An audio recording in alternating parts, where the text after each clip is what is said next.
What is good, everyone? OJ here. Welcome back to another video, and today is the day that I've been looking forward to for about a year or so, back when I made that video in December talking about how Metaphor ReFantazio is going to be the best 2024 RPG, and it looks like that seems to be correct based off of the early reviews that are trickling in for this game from Atlas and Sega. So for those who don't know, Metaphor ReFantazio is a big new JRPG from the creators of Persona 3, Persona 4, Persona 5. Such talent behind them, so I felt that combined with the new IP, the fantasy elements, the new job class system, the action RPG elements, was going to take this game to the next level overall when it comes to RPGs out there, and it seems like that is the case. But before we get into the critical reviews and how this is a solid bona fide Game of the Year contender at the Keeley Awards, and of course my front runner for Game of the Year, please make sure you hit that like button, subscribe if you're someone new, and click that notification bell to get my RPG videos first,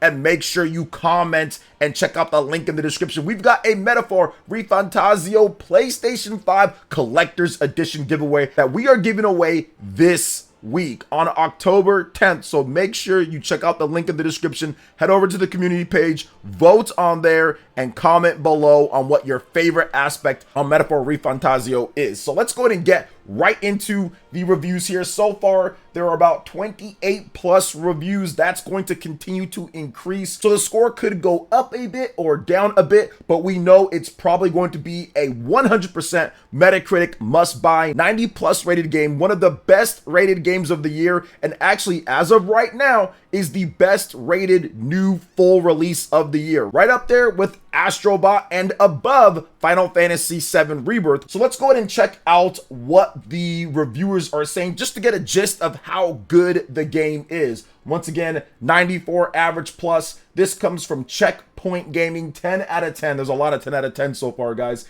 And it says, I've always wanted Atlas to tackle political fantasy as a genre. And of course, when they finally do it with Metaphor ReFantazio, it's one of the best RPG in years. This is the result of 20 years of incredible game craft that has taken shape in the best and most refined version of the Persona and Shin Megami Tensei formula that we've ever received. Probably the best we'll ever get. This is their magnum opus, with immensely satisfying and tactile turn-based combat and a memorable cast of characters, including the alluring and ever-intimidating villain Count Louis. You'll be taken by the world and the story to explore within Uchronia. Much like the protagonist, you'll be compelled to save its people. Metaphor ReFantazio is a crowning achievement under Atlas's long-running and award-winning belt. You should join them on the throne. The view is beautiful from up here. Yes, sir, I have to agree. After putting 28 hours plus now into the demo, grinding, playing the game so far, that is more than I put into a lot of full games overall. So, player 2 with the 10 out of 10 and says, making something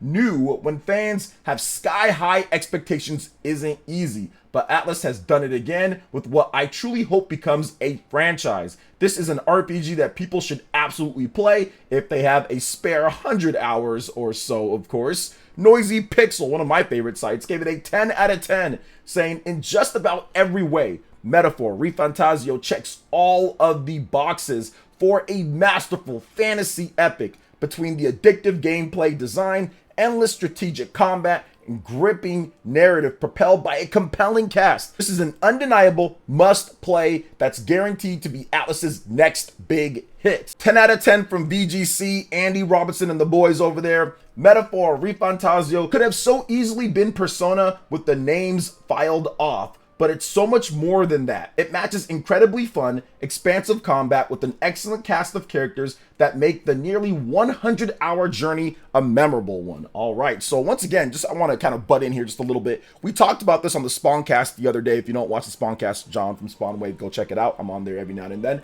And we talked about how it's more than just Persona. Yes, there's similarities. I thought there was a lot of similarities, but it's not just Persona. They do a lot of things different in this game. So if you like Persona and wanted a little bit of a twist on that formula with some new stuff added in, this is the game to play. Next up is 10 out of 10 from Eurogamer. Persona veteran Atlas flexes its expertise with a fresh take on high fantasy. What it lacks in subtlety, it makes up in grandeur and heart. GameSpot 10 out of 10. Interesting from that. GameSpot 10 out of 10. They don't give out those a lot. Somehow, Metaphor ReFantazio is even greater than the sum of its parts, yet each piece of the game is masterfully crafted. I found the whole experience transcendent and was impressed by how it felt both novel yet familiar, elevated and modern, yet so reminiscent to the fantasy RPGs I sunk countless hours into on my little gray PlayStation. But most importantly, it made me remember that we are lost without hope. It sounds silly and cliche, I know, sometimes it can be. It also certainly doesn't put out the fire set all over the world, but it reminds me that giving into despair and fear serves no one, myself included. It reminded me that fantasy and fiction have power. Words and stories have power. They can inspire and comfort, and these things that are vital to preserving. And it reminded me that the proof of good in the world can be us, and that's a good start. What a write-up at the end there from GameSpot. I gotta give them a little bit of love for that one. Very, I would say, personal, yet at the same time being honest with their thoughts and how they felt after playing the game. Awesome stuff there. Next up, digitally downloaded, 10 out of 10. It really does have an exceptional narrative that builds on everything that these developers have learned from their time on Persona, with enough depth of theme that the game should encourage people to analyze it for years to come. You might need a big chunk of time to actually play it, but it is worth it. All right, this is the last 10 out of 10, guys, before we get into some of the 9 out of 10 scores.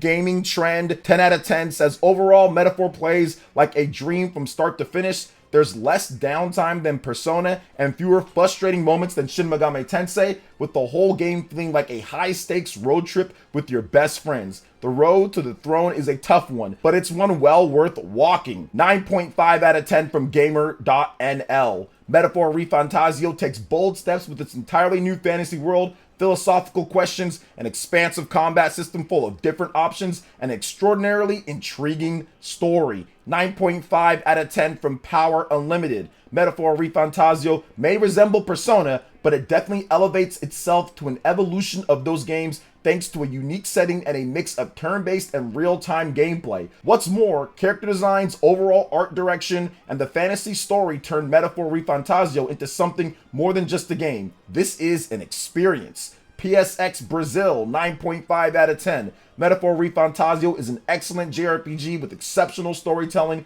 combat, and setting, enhanced by one of the most exquisite graphical styles and soundtracks ever seen. Excellent in every little detail, it's further proof that, when at its best, Atlus is incomparable. CG Magazine, 9 out of 10. Metaphor ReFantazio excels in emotional, personal storytelling and sharp, intriguing combat, making it a must-play for any JRPG fan. Games Radar Plus, 9 out of 10. Metaphor ReFantazio is a triumphant evolution of Atlus's best and offers a gripping new story supplemented by a lovable cast, dungeons begging to be explored, and a gorgeous art direction that makes you feel like you're wandering the pages of a fairy tale book, although it takes a while to reach its greatest heights. Okay.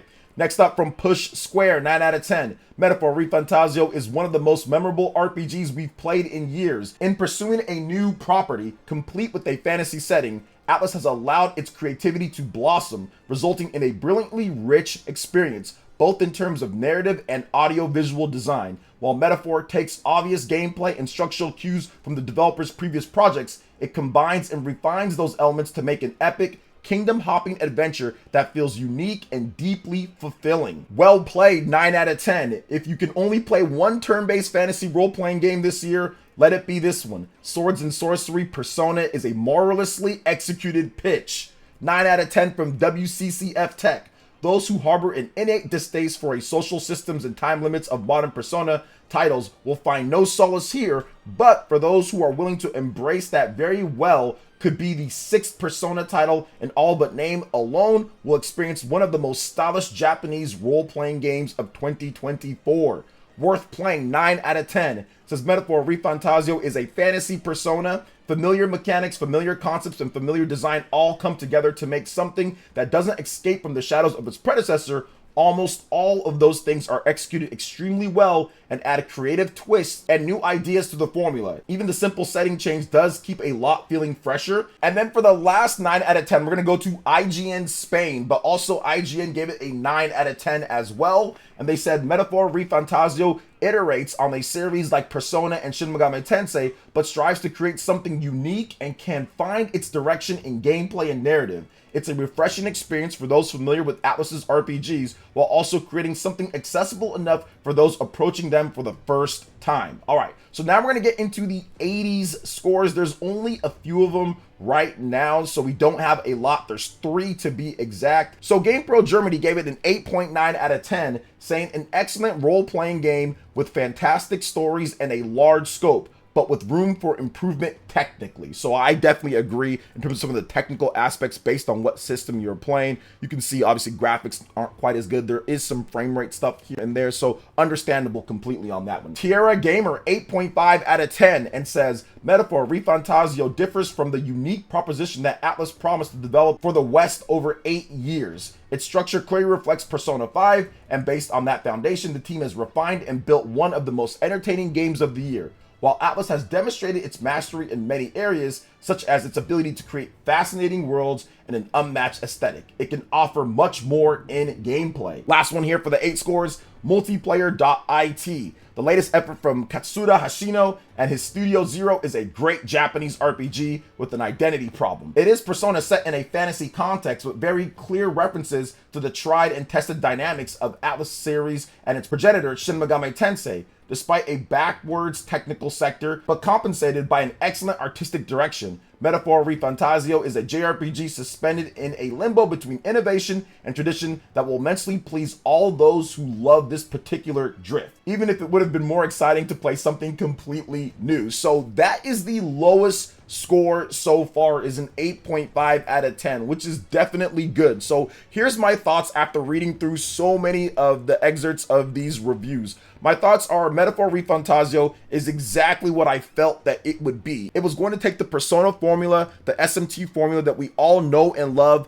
take away some of the annoying things with it, put it in a completely different setting, but borrow some of the best elements and then add new elements to it, to where based on how you play, if you play it maybe on the easier difficulty or on normal, and you don't really explore everything when it comes to the job class system, it can feel far more similar. Or simply, if you value what they do with the time management and all of that more, it can feel very much like Persona 5 in a different setting. However, like you saw with multiple people in the reviews here, if you really kind of get into it and the depth and play through it and see what it has to offer, it actually evolves the formula to create something completely new and different while taking some of those best elements. There are so many different things that I read through here, like for example, the action RPG elements, the fact that it's a job class system and evolving those, no demon negotiation, certain things that you can do to improve your stats aren't as frustrating. It's not in the school setting. There's so many different things based on how you play, how you're going to feel, how this game evolves the formula. Now for me, once again, I've played it for 28 hours or so I've played it for quite some time, and I can clearly see that this game, while it's going to be familiar for people like myself that love Persona 3, Persona 4, Persona 5, SMT, and all of that, there's so many new things added into the table here for me as a core player playing on the hard difficulty that I think that it's far more compelling. In terms of the combat system, it's more compelling than SMT 5 and Persona. That's just my own opinion. I've never put 20-something hours into a demo before, but I did it for this game because that's how compelling the combat and job class system is. So yeah, so far so good. I think that this game is absolutely going to be a Game of the Year candidate. I think it's pretty much locked up that at the Game Awards, Keeley Awards at the end of the year. I'm almost positive that it will be nominated now, right there with Astrobot, Final Fantasy VII Rebirth in terms of the best major new games of the year. Obviously, Shadow of the Erdtree also has a 94, but that's DLC. There's some remasters in there like The Last of Us, and then there's indie games as well that are rounding out the top scores of the year, and then also like Tekken 8 that has like a 90. So there isn't a ton of 90+ rated games this year, but Metaphor ReFantazio is one of those, and it's highly rated. A 94 average would probably get you a Game of the Year nomination in most of the years since the Game Awards has been around. 94 is incredibly high. You don't see games rated that high, and you definitely don't see JRPGs rated that high. The last one that we got rated this high for like a major JRPG was from Atlus back in Persona 5 Royal. So they're the masters of this overall. They know what to do. They make compelling JRPGs, and I am thoroughly excited to get more into it this week. So what do you guys guys think when it comes to Metaphor ReFantazio and the reviews. 94 average, right up there with the top games of the year. Let me know in the comment section below. All right, guys, that wraps it up for this video here. Thank you so much for watching. I do appreciate it. Please make sure you hit that like button, subscribe if you're someone new, click that notification bell, and make sure you enter in for a Metaphor ReFantazio giveaway, link in the description. Thanks for watching. We'll catch you guys for the next one. Peace.